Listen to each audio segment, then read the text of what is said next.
It's frustrating, it's disappointing, it makes me angry. You say it makes you angry, but you don't seem angry. Do you think that's also hurt you in the eyes of the public? Well, we're not soap opera actors. I mean, I suppose if I was an actor, I could act really angry. I didn't do it. John Ramsey didn't do it, and we didn't have a clue of anybody who did do it. So we all got to start working together from this day forward to try to find out who the hell did it. What have you heard about pineapple? Well, we were asked, did JonBenet pineapple, and because apparently it was found in her system. I think part of the question was, what did she eat when she got home? I'm sure she didn't, because she was absolutely sound asleep. What's missing from this picture? And of course, it's a narrative picture. And through hours of interrogations, the police tried to pick up and identify narrative inconsistencies. But there's another way of doing that, and that is by taking, for example, crime scene photos and cross-referencing them with photos from the Ramsey Christmas, if they existed, and looking at how things seem to be altered. The problem is, if there are no photos from the Ramsey Christmas, well, then you can't do that. You can't do a photographic cross-referencing analysis. Let me ask you a question. This Christmas, did you take any photos of your family, of your home, of the meals that you ate and the celebrations? If so, did you take a few photos or many photos? And here I'm directing the question specifically to people who were with their own children over Christmas. I got nightmares in my head, I fear thoughts build up until I can't feel. My mind fills up into a creature, and it haunts me somewhere much deeper. I got nightmares in my head, I fear. Hello and welcome to True Crime Rocket Science, the most authentic voice in true crime. So the question we're asking here is, what's missing from this picture? And of course, if you don't have a picture, you aren't able to answer that question, are you? Now have a look at these questions Tom Haney asked Patsy Ramsey during the June 1998 series of questions, which then led to the grand jury investigation. Haney says, briefly, the camera. Did you have more than one camera? Patsy, yeah. Haney, do you know what was used for anything in particular? Or Patsy, no, I mean, that was a lens to a bigger, a heavier camera.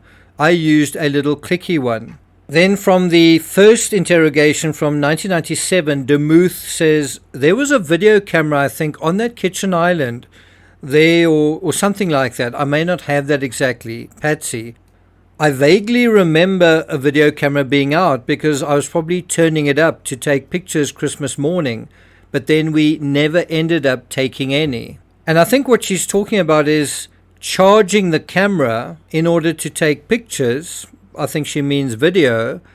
So the camera's out, it's being charged, but she says they never ended up taking any. Now remember, this was 1996. If you want to get rid of photographic evidence, you delete digital images. I've recently had to do that on my phone to make room for a Scrabble type app, right? But if you are in 1996 and you want to get rid of evidence, what do? Well, you take the film out of a camera and you burn it or you throw it away. You dispose of it. And that is going to permanently dispose of that evidence. What if you were recording video on a camcorder? How would you deal with that evidence? How would you retrieve it? And if you wanted to dispose of it, how could you do that? Is anyone here who had a camcorder from the 1990s? Well, do you remember that you put a cassette into the camcorder? It was sometimes a cassette that could fit into a VHS cassette. Sometimes it was a mini tape, certainly as the technology progressed. But the same thing, if you got rid of that tape, you got rid of all evidence of any video recordings. Now, on paper, JonBenet was a child beauty queen. There were many, many photo shoots done of JonBenet in various outfits, in various settings. In a way, she was a child model, right? But also, her pageants were often photographed as well. And if you think about that, the pageantry being recorded, well, you would definitely have cameras to record that. So when Patsy says, I had a little clicky thing, do you think that that's very likely? I mean, Patsy herself wanted to be photographed and would have been photographed when she did pageants in the same way she would want to photograph her daughter, given all the effort that was going into that, especially if JonBenet won, for example. And then consider the pageantry, the Christmas pageantry going on, Patsy going to so much effort to decorate the home. Wouldn't you want to record that? Wouldn't you want to take photos of that, this beautiful, picture-perfect fairy tale setting, the whole Christmas thing set up? Wouldn't you want to take photos of that as well if you've put so much effort into it? And so when we're asking this question, what's missing from this picture, I guess another way of asking it is, where are the pictures? Why aren't there any pictures? So in this analysis, we have a very simple, straightforward question to ask. Did the Ramseys simply forget to take photos on Christmas in 1996? Did they simply forget to take any video whatsoever, but in 1996, but in no other year? Or is this aspect also in the 1999 grand jury true bills, for example, the section dealing with the grand jury also had alleged that each parent had intended to hinder and prevent the discovery, ... If you got rid of photographic evidence, would that be hindering and preventing the discovery of something, some evidence? Before we get to that, if you haven't subscribed to the channel, please do. By the way, do you know what is the most highly rated book in the Ramsey series that I wrote? I wrote 11 books on the Ramsey case. The most highly rated book is this one, Sequin Star. It's rated 4.4 out of 5 stars. And it deals with a period that is very overlooked, the period from the year 2000 to 2006. It's a period spanning 9 lawsuits, 2 books, John Ramsey's first political campaign, and the circumstances surrounding Patsy's death. All of this happened during the first 6 years after the grand jury trial was railroaded. Another highly rated book is Black Star over Bethlehem 3, that is also rated 4.6 out of 5 stars. That book deals with the years 2011 and 2012 in the Ramsey timeline. It also evaluates Dana Hoffman's contribution to the canon and plumbs Patsy Ramsey's most controversial and inconsistent statements. So if you're interested in the most highly rated books in the 11-book canon that I've certainly compiled, I'll put links to those in the description. If you're finding this analysis worthwhile, especially if you've never hit the thanks button before, please do hit the thanks button. I'm working really hard through Christmas and New Year to bring this information to you guys. So if you have the means, if you have it on your heart, please do hit the thanks button. And let's get started. Now, you might think the photographic narrative in the Ramsey case is overblown. So what? Someone forgot to take photos. It was just blind bad luck. It was just a fluke. It happens, right? But we see a similar gaping black hole in the McCann's vacation, again with very, very few photos taken of Madeleine, and then even weirder still, the initial photos released of Madeleine to the police and to the public weren't even photos from that holiday. Instead, the first photo released of Madeleine was of a child with short brown hair when she was around 2 years old, not the sort of thing you would do if you wanted your child to be found. I mean, this image is a far cry from this image taken of Madeleine while she was on holiday. If you saw this image on a poster or something, would you think it was the same girl?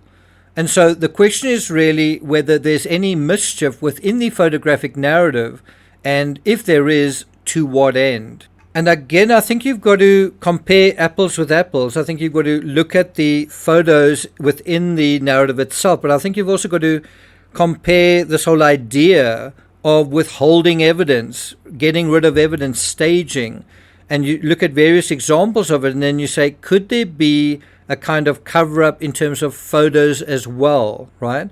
I mean, we want to try to understand, are there patterns going on in the dark here, patterns of obfuscation, obscuring, hiding things away? Are there patterns of crucial information either subtly missing or selectively withheld in this case? This whole idea of if photos have been taken out of the narrative, is that innocent or is there more to it than that? And so we want to sort of dive into this possibility of are there potentially other examples of this sort of thing? And so with that in mind, this whole idea of hindering an investigation by perhaps hiding evidence or removing evidence or just a situation where evidence is missing. Is there a pattern possibly in this regard? Well, let's start with A, Pineapple Gate. In terms of crucial information missing, think about how the police discovered JonBenet was awake when it was said that she was asleep. Well, just through the discovery of pineapple. By examining the contents of her stomach during the autopsy, well, were the Ramseys able to explain this? And you might say, I don't understand how you can say JonBenet was awake. Well, through the mechanism of digestion. If you put something in your mouth and it goes through your digestive canal, it ends up in the small intestine, that takes a certain period of time.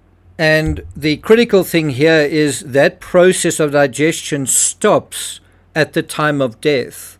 So if you'd had dinner sort of early in the evening, say 5 or 6 p.m., right, then it would make sense that the digestion would have been quite advanced, especially something like fruit, that should have moved right through the digestive canal by the time that JonBenet died. And of course, this is a crucial question. What time did she die? And this is why it's interesting that the Ramseys seem to think that she died early in the evening, whereas the pineapple evidence seems to suggest she died much later in the evening. But that there was still time for the pineapple to digest in her system because she was alive and awake. Well, we don't know exactly how long, but potentially an hour, perhaps even 2 hours after ingesting it. B, the open broken window myth. Consider the broken window narrative, how John remembers the broken window in the real time of the incident, and he goes into a lot of detail in his book, using italics to show how he's thinking about it. But he apparently fails to tell the officers on duty that morning, at least how I understand it. When they think about it, they're expressly looking for a point of entry. And then hour after hour goes by, nobody calls, and are you not going to draw attention to it? C, issues regarding voices on the 911 call. Now consider the narrative that Burke was asleep, but when confronted with a recording of the 911 call by the grand jury, Burke admits it is his voice, and he admits that he was awake on Dr. Phil 20 years later. So you kind of have two sets of versions of events from the Ramseys saying both our children were asleep as far as we know, and yet then a narrative comes out later on that is based to some extent on evidence, autopsy evidence and a recording that seems to suggest that kids were actually awake. Now, is this just the fact that the Ramseys weren't aware of it, or is it something else that's going on? Is it something more deliberate? D, the high-tech ruse. The high-tech shoe prints rises to become one of the most significant areas of the investigation, but then, as far as they know, Burke never owned a pair of high-tech shoes. And look at these questions that the Ramseys are asked. Do you recall purchasing some high-tech boots at Pepe's, or is it Peeps, up in Vale in the summer of 96? Patsy, she shakes her head. Haney, do you recall being in Vale in the summer of 96? Demuth, or even in the fall? Haney. So when Patsy's asked about this, she simply just denies knowing anything about it. She doesn't volunteer anything in this area. Then John is asked about it. John says, I don't know, if you could take a look at, there's another print there. You picked up a high-tech print. I was just wondering if the sole pattern on that may look familiar to you. John says, is that this pattern here? Smith, yes. Well, no, it doesn't look like anything that we had or would have. This doesn't mean anything to me. And then it emerges later on, again through the grand jury, that high-tech boots were purchased and that Burke seemed to have them and they had compasses on them. And then, of course, in 2016, on Dr. Phil, Burke says he did own a pair of shoes with compasses on, and if it was his shoe print, it would be no big deal because he lived there. And it does seem as if, when confronted with a high-tech shoe print, Burke and Fleet White Jr. seem to testify that he did own high-tech shoes. Do you see what I mean regarding a pattern? We seem to find again and again patterns of crucial information either subtly missing or selectively withheld. Is this our imagination? Is it a fluke? Is it bad luck? Or is it intentional? Is this narrative staging, narrative contrivance, or amnesia? Do you want me to go on? Okay, how about E, JonBenet's medical history? Consider this interaction between Haney and Patsy during her second interview in June 1998. Haney says, "You made 3 calls to Dr. Booth's office on December 7th. That's 1996. Okay, just correct. 3 in one day. One at 6:28 p.m., one at 6:50 p.m., that's barely 20 minutes later, and then another one 9 minutes after that at 6:59 p.m. Do you recall that day, Patsy?" Now, it's interesting that Patsy, instead of just answering the question, I mean, it's a yes or no question, did you make these calls? Patsy instead wants information about it. To his office or his home, how much do the police know about these phone calls? Haney says, to the office, which means he does have that information. Patsy then responds, "No, I don't remember." Haney, would that have been for something like this, to remember? Patsy says, "Seems like I would have remembered, you know." Haney, 3 times in less than an hour? Patsy, I just don't. Haney, it seems like you call. Patsy, is there, a checkup report after that as to know what that was? And again, it seems like Patsy's saying, if you've got this information, it might jog my memory, but if you don't, I'm not sure if I'm going to be able to remember, which is in a way valid because it is 1998, but of course it's the Ramseys who delayed this interrogation that long, and so you can kind of use that as an excuse. On the other hand, 3 calls, it is her daughter, can she not remember that? So it is one of those iffy situations once again. But Haney says, I would assume that his office made some sort of a minimum a notation, because of course there were calls to the office. Patsy says, yeah. Haney, and or a chart entry, I don't know. But then he says, I haven't seen that. And that's one of the reasons I was asking you. And so if Patsy says, I don't remember, it becomes yet another dead end. Again, remember, December 7th was just over 2 weeks prior to the incident. So if there was this call, what could it have been about? Then, do you want me to go on? F, clothing items needed for testing. One way to investigate the Ramsey case is through DNA evidence, and I see it constantly in the comments. And you could swear from the current narrative that DNA was never tested, never collected, never examined when it was. But if you want to, you can make the entire Ramsey case hang on a single thread, one untested piece of evidence, small piece of evidence, that may well turn out to be inconclusive anyway, meaning if you do test it, you might not even get a result. So you can do that. You can hang the entire verdict of the Ramsey case on a single piece of inconclusive evidence. You can do that if you have tunnel vision and you want to be anal about this case. Or you can test the information you do have, like the fiber evidence. You know, there's a lot of fiber that was found on the sticky side of the duct tape found on JonBenet's mouth that John removed. And while the apologists can bleat about the Boulder PD taking forever to test DNA evidence, why in 1997, when the case was a white-hot investigation, were the defendants so slow in handing over evidence?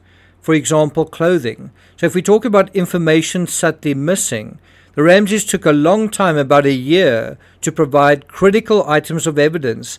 For example, the clothing they wore on the night of the incident.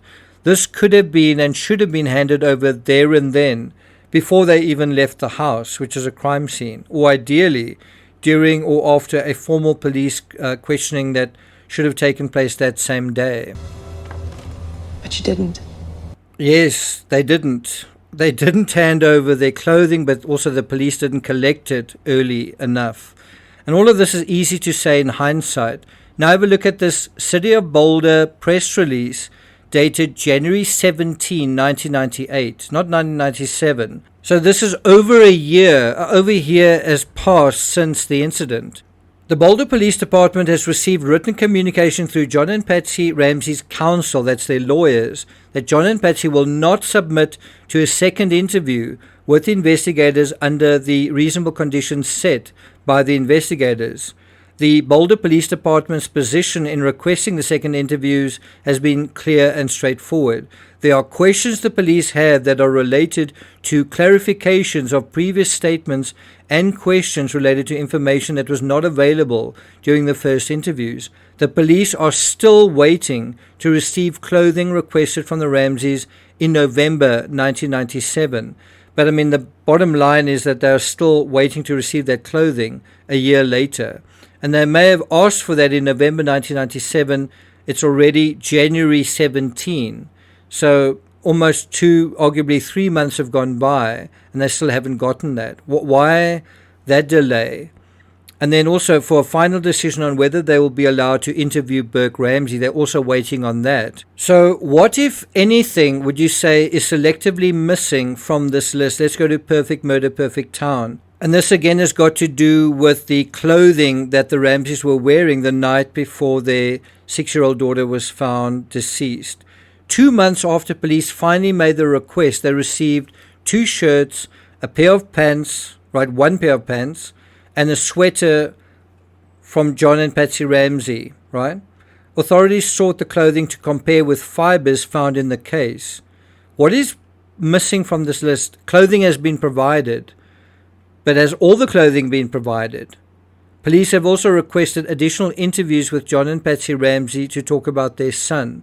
Well, how about the fur Patsy was wearing? Either fur gloves, fur boots, or a fur coat. Again, what is subtly altered here? Well, the police felt that the red blouse provided by Patsy seemed to be brand new. It's not clear if Patsy ever provided the cops with a red and black checkerboard design jacket. I just don't really know the answer to that. Now, another example of information in this case that is both blatant and selectively withheld, or if you think about it, the grand jury indictments or the votes from the grand jury, that took something like 13 years to come to light. Then there are also more blatant manipulations such as the ransom note. Information selectively withheld. How about bank statements and phone records? In the previous video, we discussed the selective withholding of certain photos, one having a bearing on Pineapple Gate, another having a bearing on the crucial bedtime narrative, which in turn has a bearing on Pineapple Gate. But there's also a third image, which may have a bearing on a third clue, a third narrative we have yet to discuss. Any idea what that third clue is? Well, there's a clue to the answer to that question in the photo, in one of those 3 photos. And we'll deal with that in the next episode. Thank you very much for listening so far, this far into the episode. Remember, I'm putting 2 links to the 2 most highly rated books in the description. So head on there after you've watched this video. Take care, and I will see you guys next time.